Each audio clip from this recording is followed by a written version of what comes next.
Hello and welcome to episode 236 of my podcast all about knitting and crochet and my yarn shop here in Wiesbaden, Germany. I'm Kiko and today is June 24th, 2024. Today I'm wearing my square shrug or square shaped short sleeve cardigan or whatever you want to call it. And it was the second time I knit a square with a lace pattern that was then folded in half, and I put in a little seam to make this kind of cardigan or shrug. And the first version I knit was from a pattern. It was a work knitting pattern. No, it was a Noro pattern. Oh, I don't remember. It was from some book and it was a different lace pattern. And I wasn't happy with the fact that the increases in the lace pattern worked at a different rate than the increases for the square. So I decided to do the same again, but use a lace pattern that runs parallel with the increases for the square. And that's why I knitted this piece. I used opal sock yarn with one of their Hundertwasser colorways. And yeah, that's all there is.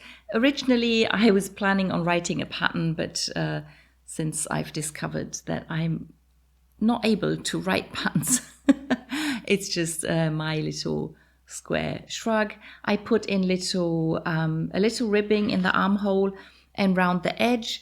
At the edge, it still rolls a little bit because it's a fairly short ribbing, so the whole ribbing rolls over, but that's okay. And then I can wear the cardigan like being really long down my back with slightly longer sleeves and very little in the neck, or I can pull the whole thing up like so, and then the that's a lot shorter, but I have like a short collar in my neck, and that's usually the way I prefer to wear it. Or the other thing that I often do when I wear it at home is that I just fold it in half and almost wear it like a shawl, and I just throw it over my shoulders like this. That keeps me really nice and warm around my neck and around my shoulders. So that's another way of wearing it. And then I can put my head through the armhole and wear it like a poncho, but I'm not going to go into that today. I think I did all that when I showed it for the first time. But now to my pullover. I am wearing my crochet pullover from the patterns by Shelley Husband out of her book Granny Square Patchwork. And I crochet 2 of the biggest squares for the front and for the back. And for today, I decided to wear the side that I crocheted first, and then the next time I'm going to wear the pullover, I'll wear it the other way around. And I put on a white top underneath, so the pattern is a little more visible. So this is the square Mayan. This is where the pullover gets the name from. And I think this is the square Rebecca.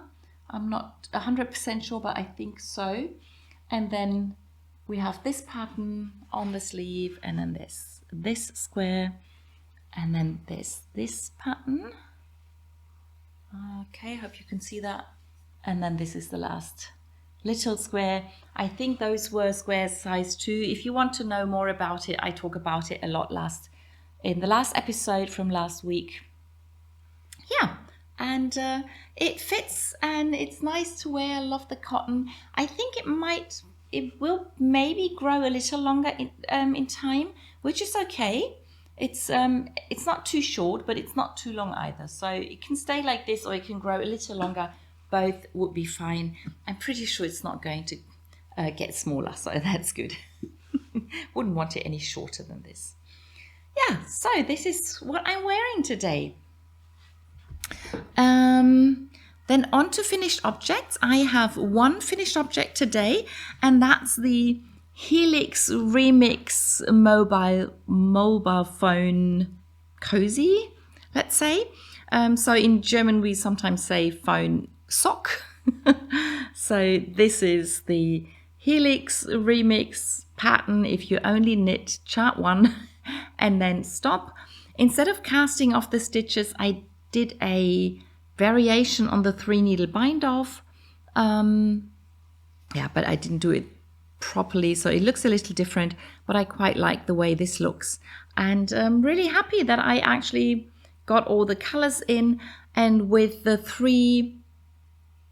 these are the 3 colors, 3 contrast colors, but with just finishing chart 1, it's perfect for my phone, so I can put it in here, and it's the cozy is a little longer, so the ribbing can sort of come together a little bit, and now I can put it in my bag and it'll be cushioned a bit, and it's a lot more visible than if I looked on the black side of the phone. So yeah, I'm really happy with my phone cozy, and happy to have that as a finished object. And I'm not quite sure I would knit it again as a sock. If I wanted to do that, I'd probably play around with the needle size a little more, and the wraps around the needle. But for this, I'm really happy, and I think it looks very funny. It's also very nice that you can sort of see the beginning of round here, but not really, because it's knit with these Helix method round thingy.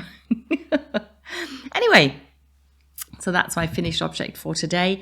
I do have 2 new cast-ons, but I didn't have one last week, so that should be fine. On to works in progress. As usual, the socks. I finished the first 2 world socks from the pattern of 3 worlds. I'm not quite sure it's going to stay that way, so I haven't cut the yarn, I haven't sewn in the end yet. I'll show it to you in different versions today. So this is just the sock on the top part of my sock blocker, so you can see the fish. So this is supposed to be a fish head and part of its body, and the second sock will have the fish body, the rest of the body, and you can see the improvised toe that I did, where I've decreased on one side more than the other, and then I knit the stitches together with Kitchener stitch, and it's a very short toe. So my sister tried it on last week, and because the sock is fairly wide because of the many stitches, she really didn't want it to be too long. So I made it fairly short, and the way that I thought she would like it. But then after I'd finished sewing it together, I looked at the sock and it looks really short. So I was a bit worried, but then it's also very wide. And I think being wide is probably part of the reason that it looks so short.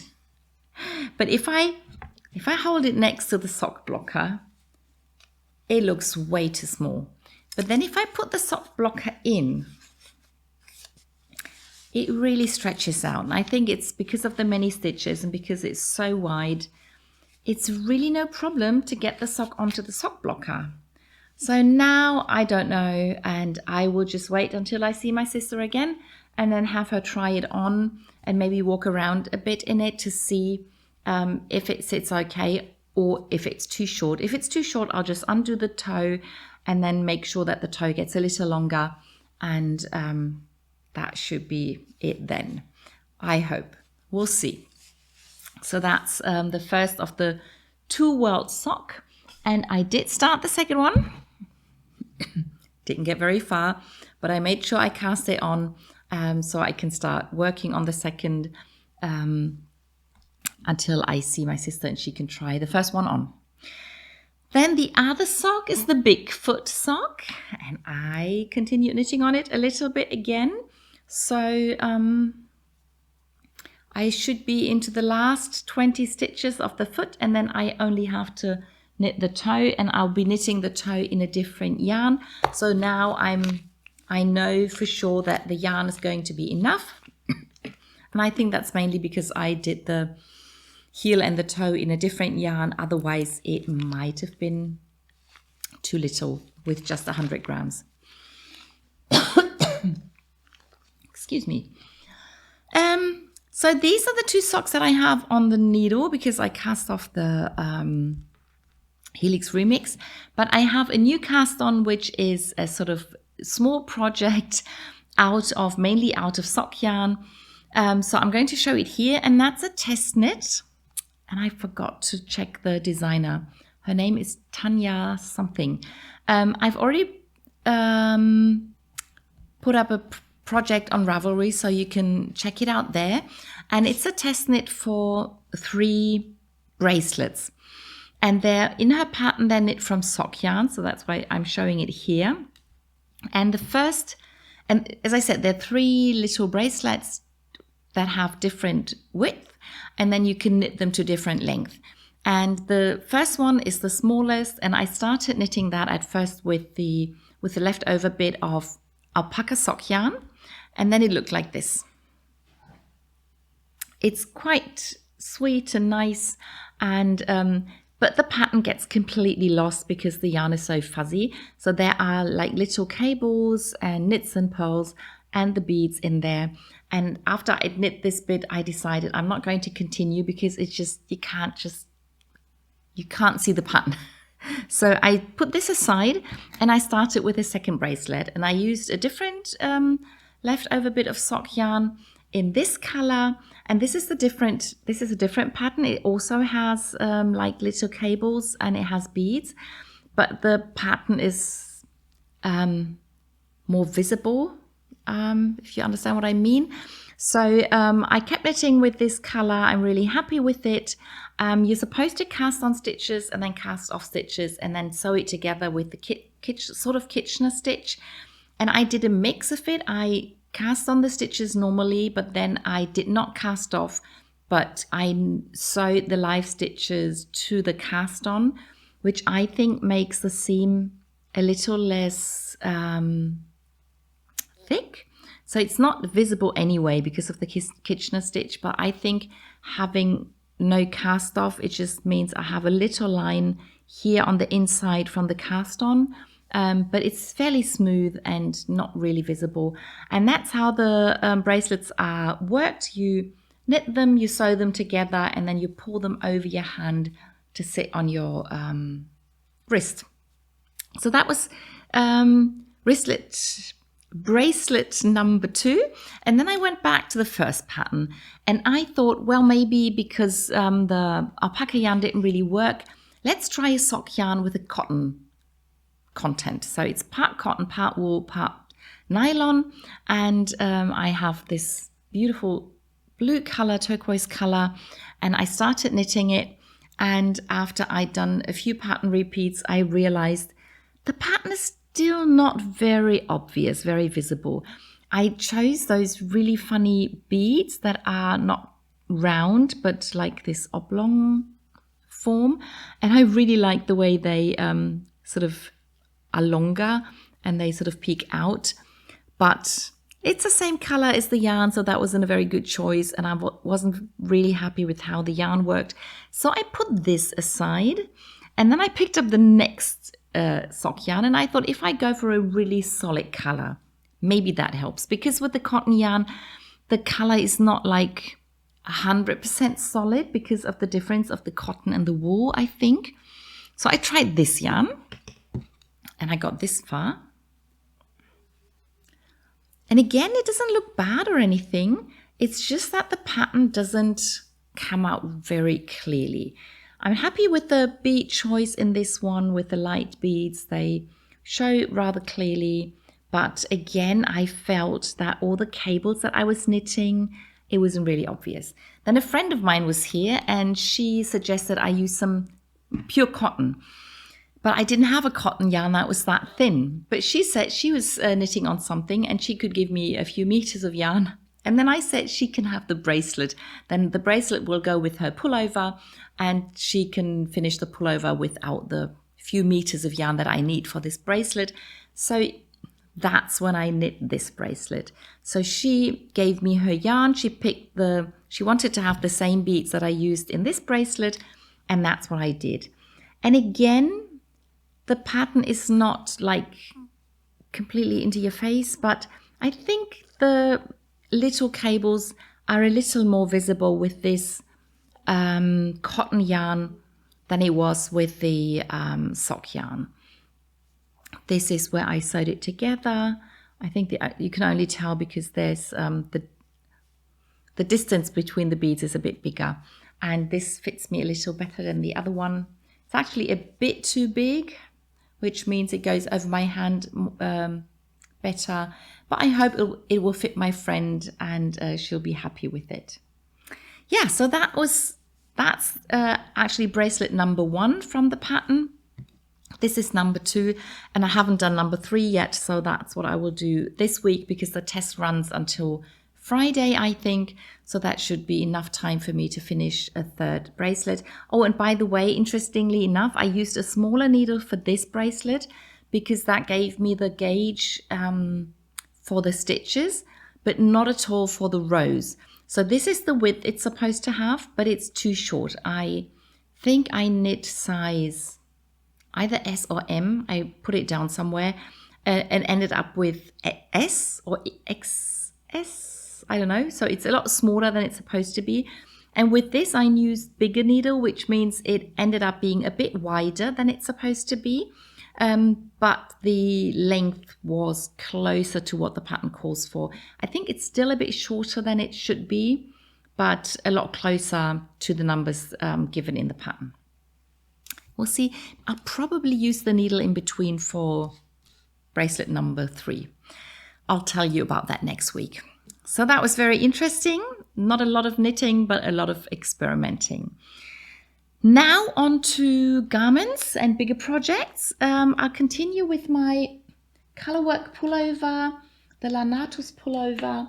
I'm knitting out of a solid color opal yarn and another Hundertwasser colorway. So this is one of the old Hundertwasser colorways and this is one of the new ones. And I had finished the first ball of yarn in the main color and wanted to knit the sleeve. And then the first problem I ran into is that I couldn't find my mini circular needle that I'd already put together and put in the same project bag as the project. But then I did not put the project back into the bag because I kept hanging it up here in the shop and now I can't find the needle. I was really not happy about that. I still hope to find it somewhere. But because I did want to continue knitting, I decided to use the double pointed needles. I don't really mind double pointed needles, but I think for color work, it's just a little more comfortable on a small circular needle. But I picked up the stitches I had. I picked up the stitches from under the arm and I knit 2 of the pattern repeats and I already started with the decreases. I was a bit worried that it's too early, but I'm hoping it works out. So I'm going to continue and see how it works. And I'll just keep trying it on every now and then. And there are no decreases in the pattern because in the book, they are short sleeves and she doesn't do any decreases. She just works the short sleeves and then casts off. But I want long sleeves because it's a fairly warm pullover with the 2 colors and all the floats on the inside. It's not too warm because it's only fingering weight yarn, but still it's like 2 layers. And with this kind of pullover, I just prefer to have long sleeves. And also it gives me the opportunity to knit more of the pattern, which I just love doing. So that's the Lanatus pullover, slowly growing. And then, I have to see that I don't get my projects mixed up. I continued knitting on the dress, the Mamaki dress by Nicolor, and there I already finished both the sleeves and I continued knitting down the front and back. And now I think it's a little more obvious that I did continue knitting. And at first I wanted to work without increases for a while, but then in one round I'd already finished half the round and I realized I hadn't done enough increases at the side, so there would be not enough decreases, so there would be an increase overall, and I just decided to leave it that way. So I might continue in that same ratio of not increasing and then increasing the way I've sort of accidentally started now, but yeah, I think I'll work until the next increase and then try it on and then keep going that way. And if I find it's too tight over my hips, I might do more increases. But if it's fine, I'll stay with this very slight increase to make sure I get the dress to be as long as possible because I only have a limited amount of yarn and I want the dress to be as long as possible. So that's the Mamaki dress. And then I continue knitting on the skirt. I picked up the skirt again. That's the Evenstar shawl pattern that I'm knitting without the middle so that I can wear it as a skirt. So that's the beginning. I will put some sort of ribbing at the end. I will probably fold it over and put a elastic in so the skirt stays up nicely. And that's what I've knit so far. I only have my normal needle in there, not the longer one, but I think I can still show you what I've done. And I finally finished the part where I had pattern happening all the rounds. So with this ribbing pattern, there was knits and purls in every round, but this has come to a point now, and this part of the pattern is done. And now there's a new lace pattern that sort of started here, and that only has patterning every other round. So the rounds in between, I can just knit all the stitches and all the yarn overs. And this little pattern is a repeat of this pattern. So I really like the way this looks, and I believe that the next bit is going to end up looking exactly the same. And I really like it if parts of a pattern repeat. And I'm really interested to see, don't really remember, I could have looked at the picture, but it's nice to be surprised. So the beginning looks exactly the same as down here. And then, it should be nice to have the same pattern again. And then I think there's another 20 rounds or something. And then I cast on stitches for the knit on edge. And then I'll have to find some beads to go with this yarn. So that's the skirt, and then I finished the first sleeve of my cardigan. So this is the brushed alpaca cardigan that I'm knitting out of this beautiful book that I got from the publisher that I introduced you to some episodes ago. And with the first time I'm knitting this cardigan, I'm almost knitting it exactly as written. So the front and back are completely knit as written. The only change I've made so far is that the sleeve is shorter than it's written, because otherwise it would have been way too long for me. This way it's only a little too long, but I did that so my sister could also wear the cardigan. And so the way the pattern is written, the sleeve has a bit of a funny look. So you knit straight for quite a bit. This is the bit that I shortened. Also, I picked up a fewer stitches than I should have, but I think that's not a big difference. But this is like 10 centimeters shorter than it should be. And then the decreases happen very rapidly. So if you look at the sleeve like this, it looks a bit weird. But usually I don't stand around holding my arm like this. And if I hold my arm down like this or I move around, it's not very obvious that the decreases are set like this. And I think it's okay. So I finished the first sleeve and I started the second sleeve. And I'm nearing the end fairly quickly. So maybe I'll finish it this week, maybe next week. But I think next week at the latest. This cardigan should be done. Very, very exciting. So that's that. And then I started a new garment. So that's why I'm showing it now.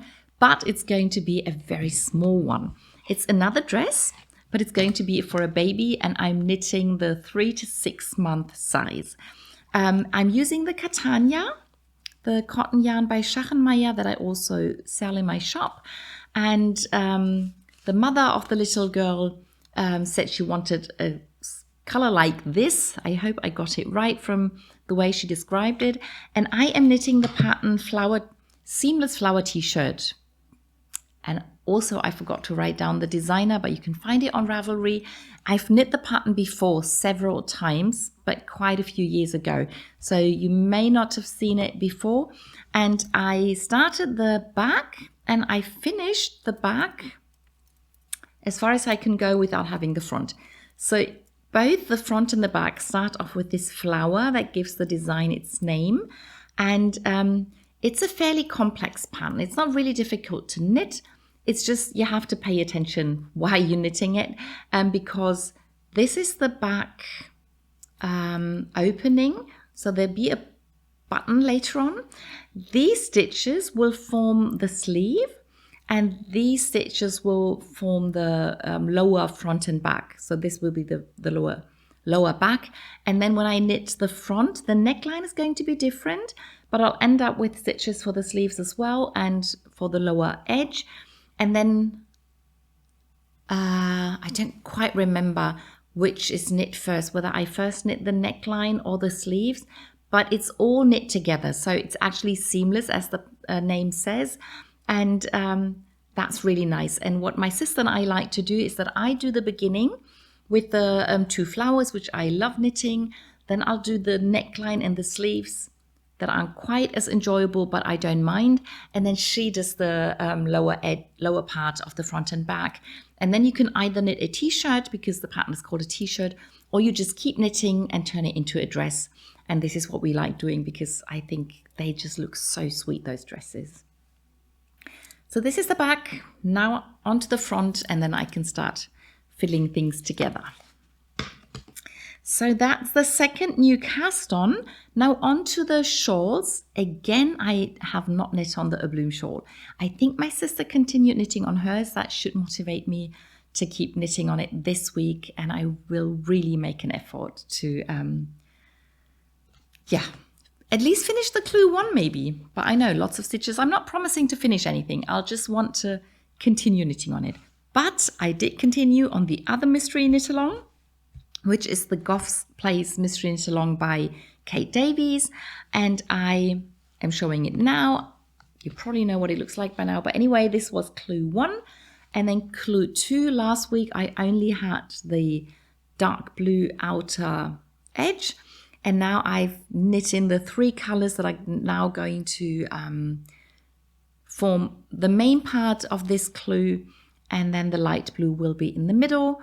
And now you can already start the sort of zigzaggy pattern becoming visible. And this is one of the corners. So can't really see too much, but I'm really happy that I managed to get all the colors in there. And now I can just continue knitting.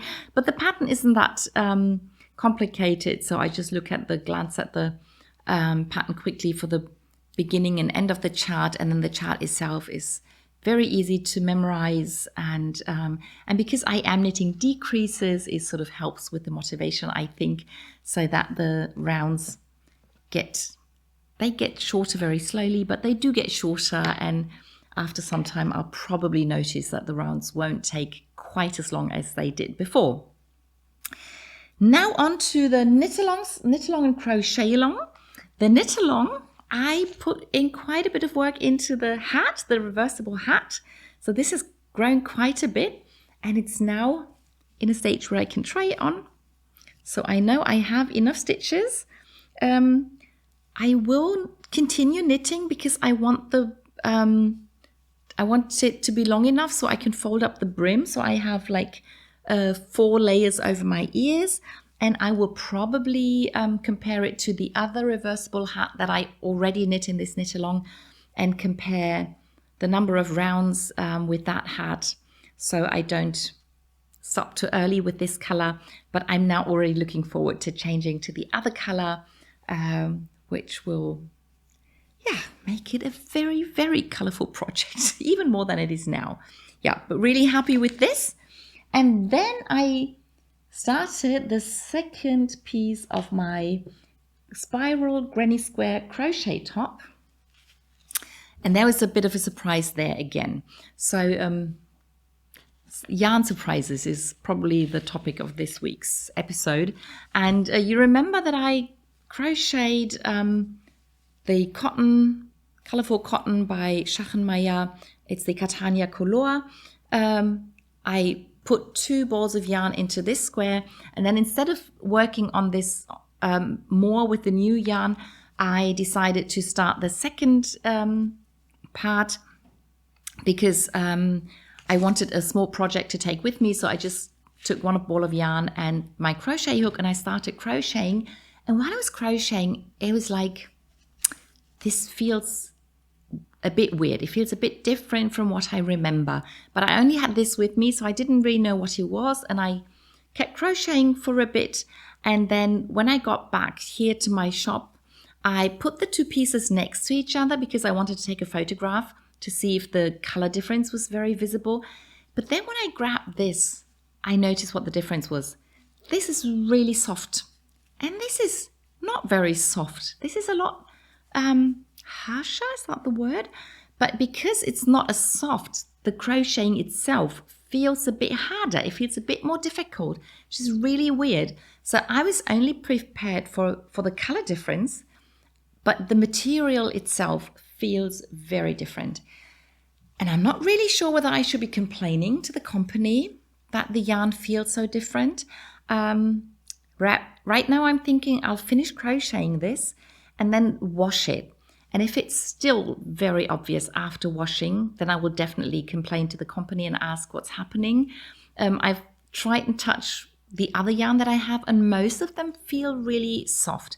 So maybe this is just an exception, that for some reason this one package of yarn is different. But if I notice other yarns being this hard, I will definitely contact them and ask what this is about. So if I now hold the squares next to each other, I think, well, the colors come out differently because they end up in different places. I don't really know if you can tell that it's a bit lighter. I don't know. So if there's a color difference, I don't mind. If the difference in feel stays after the washing, I would mind. So I'll keep you posted how this works out. But for now, I just want to finish both the squares, crochet them together, and then wash them. And that should be really interesting then. Yeah, that was everything I knit and crocheted last week. I hope you enjoyed the video, and I'll see you in the next one. Bye!